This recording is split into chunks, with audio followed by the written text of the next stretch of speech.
Hello, World of Tank Blitzers and future Momrads. I'm Littlefinger, and I'm back with some more knowledge. This time we are looking at the Soviet tank tree. So I'm hoping right now you guys are honing your skills in the lower tiers and you're trying to decide which line and which country you want to pursue further into the upper tiers. So in general, Russian tanks do an amazing amount of damage. They have decent penetration values, so you're not going to bounce too many shots, but their downfall is that they only have average accuracy and rate of fire.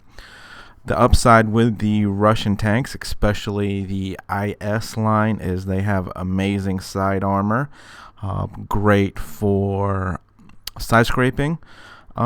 But the general downside to Russian tanks is that they have extremely poor gun depression, making them a little bit more difficult to find spots on the map that you can get shots in without having to expose more of your tank. So you have to be more of a well-versed player on these maps and know the spots that these tanks excel in. But overall, they do great damage and have very good armor.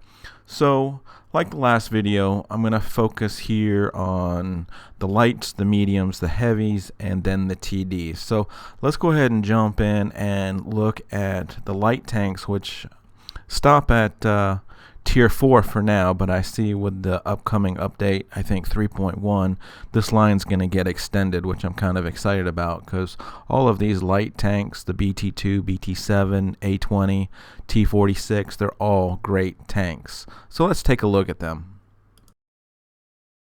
Okay, so Russian light tanks, they are the fastest tanks in their category and tier.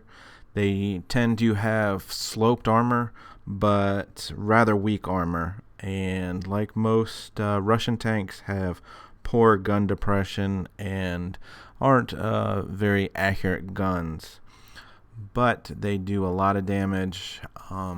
So let's take a look here at the A20. Keep in mind these stats came from the World of Tanks Wikipedia page. There may be some minor discrepancies between that and Blitz, but this does the job and gets across most of the information that we want to talk about. So this tank here shows a speed limit of 72 kilometers per hour, so it will get up and move. One of my favorite mobility tanks for sure, especially with 44 degrees of traverse. It can turn on a dime.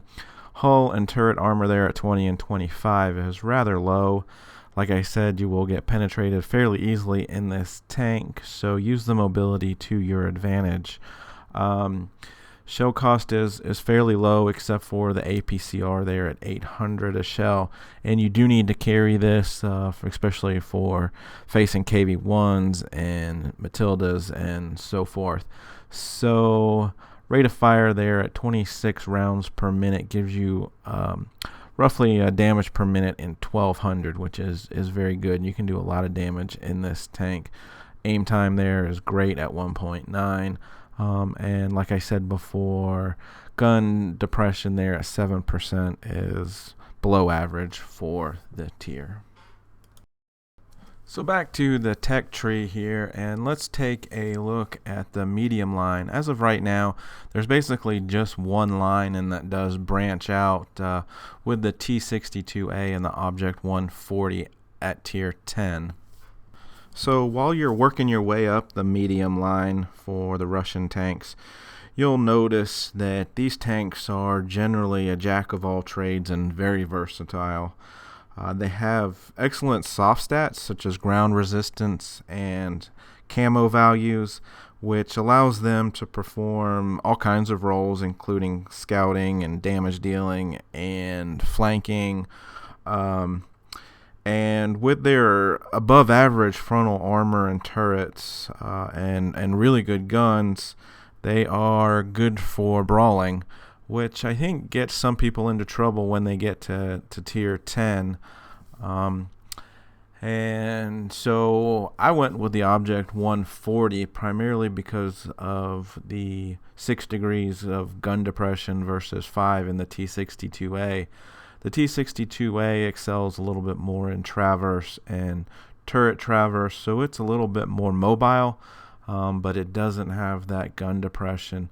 And what I found in this tank after coming from the T44 and T54 is that it's difficult to bounce shots in this tank. The turret there with 240 millimeters of armor is pretty strong, but the hull at 100 for a tier 10 is very weak, and just about every tank out there, tier 9 or 10, can penetrate you. But they are both fun and mobile, and just overall really good tanks. Back to the tech tree, let's take a look at the Russian heavies here at the bottom. The KV1, KV2 to the IS line all the way up to the IS7. Really good line of tanks with great armor. Also the T150, KV3, KV4, STI, and IS4. Again, great armor, not as mobile as the other tanks, but again, really good tanks for each of their tiers.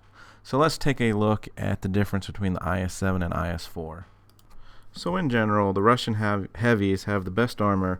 They have good mobility in comparison to the other heavies, especially the Germans. They have good to great firepower, above average I would say, and poor gun depression. I keep harping on poor gun depression, but it's true. Accuracy is below average as well, and a lower damage per minute than the other heavies.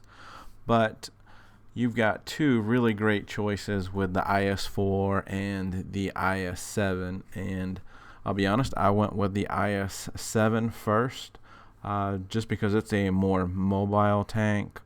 So you can see here, speed limit for the IS-4 is 43 kilometers per hour, whereas the IS-7 is 59, and the tank really moves well for a heavy. Traverse is about the same. The hull armor is a little bit better on the IS-7 as far as the hull, but the turret is better on, the turret is better on the IS-4. You're going to get about the same damage per minute, 2100, out of both of these tanks. The IS-7 does have a more accurate gun, but has a longer load aiming time. And then they both got 6 degrees of gun depression, but these tanks are great at side scraping and bouncing shots galore. They are fun to drive tanks. Just got to keep that lower glacis protected and be patient with the guns and their aiming time. So last but certainly not least, let's take a look at the Russian tank destroyer lines with the Object 268 or the Object 263. Both of these lines have great firepower. They have the best camo values in the game. They are really good for sniping early and then getting in behind your front line and just eliminating your enemies. It's fun in some of these SUs to see a light or a medium just get ammo racked with one shot. So the Object 268 versus the Object 263. I gotta be honest with you guys, I don't have either of these two tanks, but I do know when facing them in tier 10 battles, they both present a challenge to penetrate from the front. With the curved armor and pike nose on the 268, and then the sloped armor on the 263. But looking at them, I think there's kind of a big difference, and that's going to be with the gun depression. With the Object 263 and that gun set at the back of the tank and only 4 degrees, I can imagine it's pretty tough to get a shot on anything other than flat ground. So Even though the damage per minute there is over 3,000, I think you're going to struggle to find locations to shoot. So, you know, I guess take the good with the bad with these tanks, because the good thing is that the 263 has a 55-mile-an-hour speed limit, so it is quite mobile and can get around. But like I said, both of these are extremely fun tanks, especially when you look at the Object 268 with the 750 hit points in damage per shot, 1100 there with the HE round. Take them for what they are. You're going to want to stay back. I don't think you want to be in the middle of the battle, because your sides and back are quite vulnerable.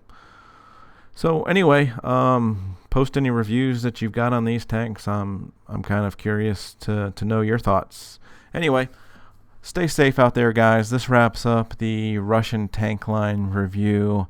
Have fun, don't get fingered, and Littlefinger.